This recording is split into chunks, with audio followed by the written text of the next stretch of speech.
निर्दयी बारिश लगातार उस छोटी सी पक्षी माँ के शरीर पर बरस रही थी, लेकिन वह जरा भी नहीं हटी। वह अपने घोंसले में बच्चों के ऊपर मजबूती से बैठी रही, अपने कमजोर शरीर से भयानक मौसम का सामना करती हुई, मानो अपने बच्चों के लिए तूफान के बीच एक सुरक्षित आसमान बना रही हो। उसने अपने जीवन से यह साबित कर दिया कि माँ का प्यार कितना महान और दिल दहला देने वाला होता है। घोंसले में मौजूद नन्हे बच्चे अभी कुछ ही दिनों पहले पैदा हुए थे। जब पक्षी माँ भोजन ढूंढने बाहर गई हुई थी, तभी अचानक तेज बारिश शुरू हो गई। बिना पंखों वाले वे नन्हे बच्चे ठंडी बारिश में कांपने लगे। उनकी छोटी सी जिंदगी किसी भी पल खत्म हो सकती थी। बाहर खाना ढूंढ रही माँ को जैसे ही मौसम के बदलने का एहसास हुआ, वह तुरंत वापस लौट आई। वह पहले बच्चों को खाना खिलाना चाहती थी, लेकिन उसने देखा कि बच्चे ठंड से लगभग जम चुके हैं। उनमें सिर उठाने की भी ताकत नहीं बची थी। एक पल की भी देरी किए बिना वह सीधे घोंसले में कूद गई। उसने अपने छोटे से शरीर से बच्चों को पूरी तरह ढक लिया और अपने शरीर की बची हुई गर्मी से धीरे धीरे उन्हें गर्म करने लगी। बहुत कम लोग जानते हैं कि ये पक्षी लेट डेवलपमेंट वाले पक्षी होते हैं। अंडे से निकलने के बाद इनके शरीर पर पंख नहीं होते और ये बिल्कुल असहाय होते हैं। उनके शरीर में तापमान नियंत्रित करने की क्षमता भी बहुत कमजोर होती है। हल्की ठंडी हवा भी उनकी जान ले सकती है। आमतौर पर इन पक्षियों में जिम्मेदारियां बंटी होती हैं। मादा घोंसले की रक्षा करती है और नर भोजन ढूंढ कर लाता है। लेकिन यह तूफान इतना अचानक आया कि नर पक्षी वापस नहीं लौट सका। उस पल उस माँ के पास सहारा लेने के लिए कोई नहीं था। जीवन और मौत का पूरा बोझ उस छोटी सी माँ पर आ गया था। बारिश की भारी बूंदें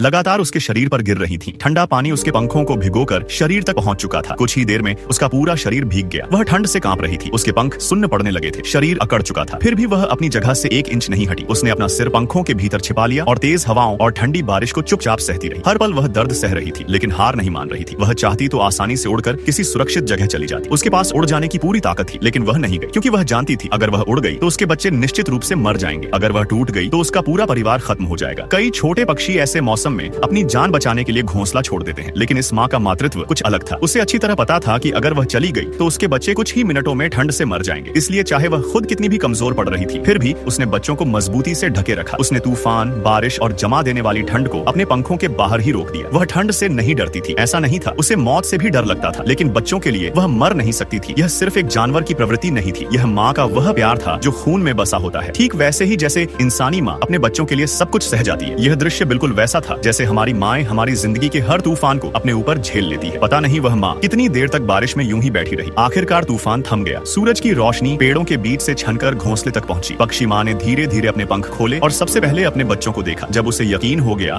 कि उसके बच्चे सुरक्षित हैं और उनके शरीर फिर से गर्म हो चुके हैं, तभी उसने अपने पंखों से पानी झाड़ा। फिर वह दोबारा उड़ गई अपने बच्चों के लिए भोजन ढूंढने। दर्द वह सहती रही, मुश्किलें वह झेलती रही, लेकिन खाने का पहला निवाला हमेशा बच्चों के लिए बचा कर रखा। यही होती है एक माँ की ममता, साधारण दिखने वाली लेकिन भीतर से बेहद महान। वह बिना कुछ कहे अपने बच्चों के लिए मौत तक से लड़ जाती है। उसे बदले में कुछ नहीं चाहिए, बस अपने बच्चों की सलामती चाहिए। दुनिया में प्यार के 1000 रूप हैं, लेकिन माँ का प्यार सबसे अलग होता है। वह किसी जाति, भाषा या प्रजाति का मोहताज